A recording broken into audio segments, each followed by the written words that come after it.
YouTube? It's me, it's the man who likes to RANT, dropping a fresh VID for you today. And before I begin, I want to apologize for the length of time between uploads lately. In the last few days, my internet has been working when it wants to, so it makes it a little difficult.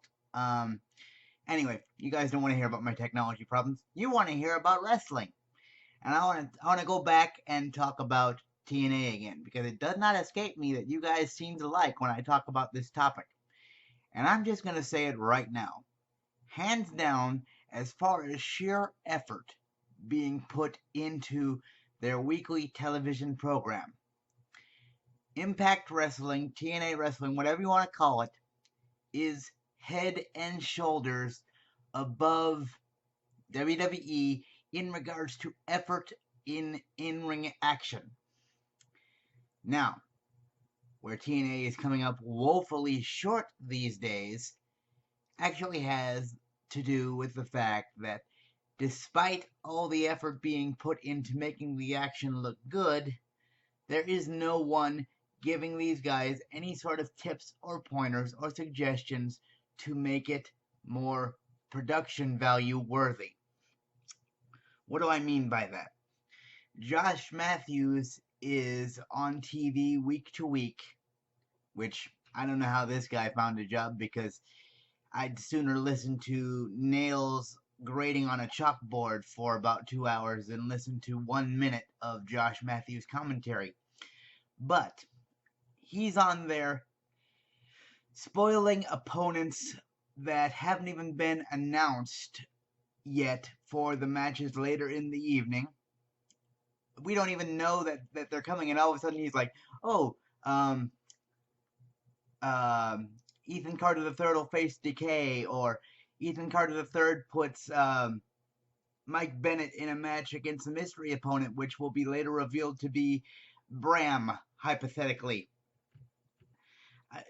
Someone needs to tell him that these surprises need to happen organically. That is, if your show is live, like the paste on sticker on Pop TV says every week, even though I can tell you that TNA has about 6 to 8 months of shows taped in the can and ready to go. Although they might have expunged them by now because they've had to, because of all the big names that they did have, like Eric Young, Bobby Roode, James Storm for a time, although he did come back, leave TNA for either WWE or greener pastures on the independent circuit. I don't know, who knew that employees like to get paid on time every once in a while? Looking at you, Dixie, for that one. But yeah, the in-ring action is better than WWE, so why aren't more people watching?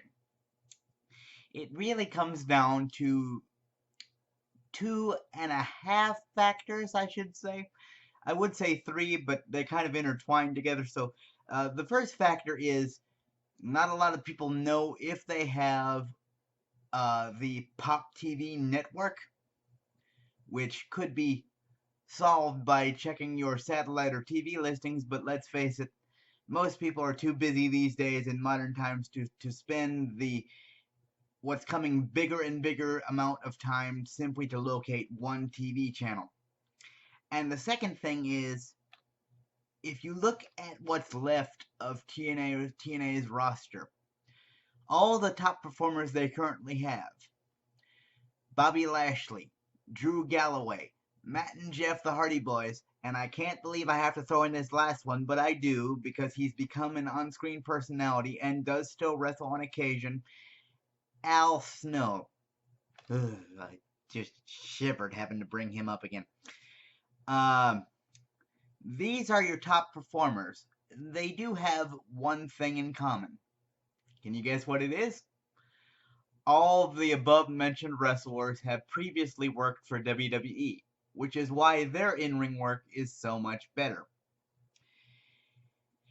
The rest of the talent they have is green superstars that are looking for a chance to catch a break, but they don't have any real direction other than Go out and do the best you can in this match, and let's hope it floats. Now, the rest of the roster is green because these are the rosters that Dixie Carter can afford. Because despite her many vocal outcries in interviews and Twitter and Facebook, where she says TNA's financial situation is much better than you think, in regards to American television, it sucks. TNA has turned into the modern day equivalent of Extreme Championship Wrestling, in that the promotion is big enough to get them exposure, to get young talent exposure, so that the bigger leagues, or I should say league in this modern day, WWE can watch their talent and say, hey, that guy's good. When his contract's up, we might want to sign him, like they did with AJ and Samoa Joe and Eric Young and Bobby Roode. The list seems to grow exponentially week to week. But the problem is, they are unfortunately small enough where they aren't making enough money to either pay their talent on time, or when WWE does come calling and say, hey, not only will we pay you, but we'll pay you consistently. Now, they did screw up with James Storm. I mean, seriously, if WWE offered me a job, and then TNA offered me the same job but offered to pay me $100,000 more a year, at least, it could be even more. Post down in the comments below if I'm right or wrong. But if someone offers me that big of a pay difference, I'm going to go with the bigger deal. That's just smart business.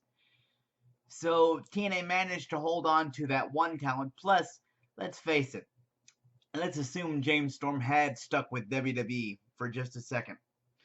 His most recent characters that he played in TNA that would have gotten their attention is a blatant ripoff of Stone Cold Steve Austin that no one's looking for because Stone Cold's Stone Cold, or a blatant rip on the Bray Wyatt character, which, as we've seen, is a talent that has been squandered to no end. So there really was no chance for James Storm to be himself or to create an original character for himself that could be utilized properly on WWE Network television.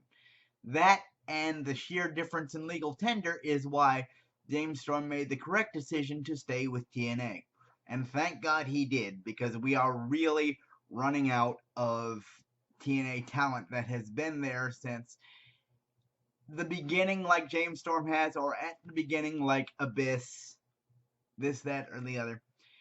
Look, real talk here, guys. I know I've been critical of TNA on almost all of my videos, but you know why that is?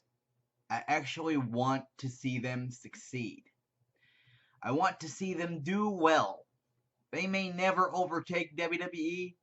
There may never be another wrestling company that could even come close to overtaking WWE. That's okay.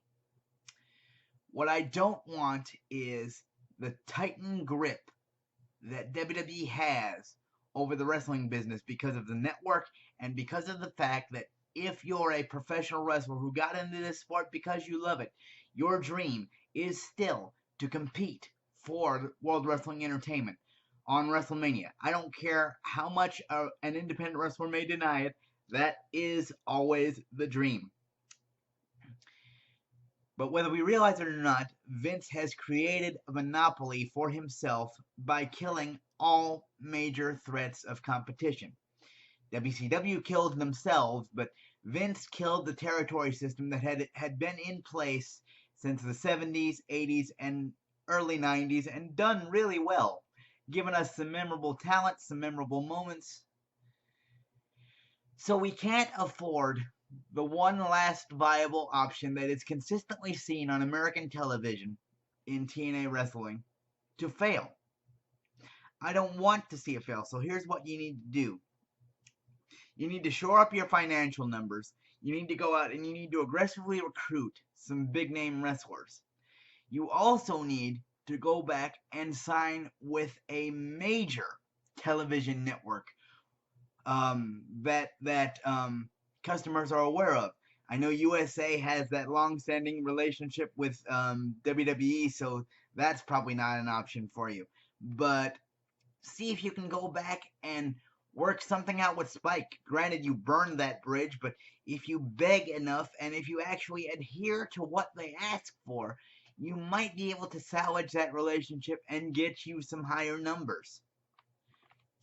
You also need to bring in some people that are used to coaching up young talent, can teach them how to work at WWE's production value levels.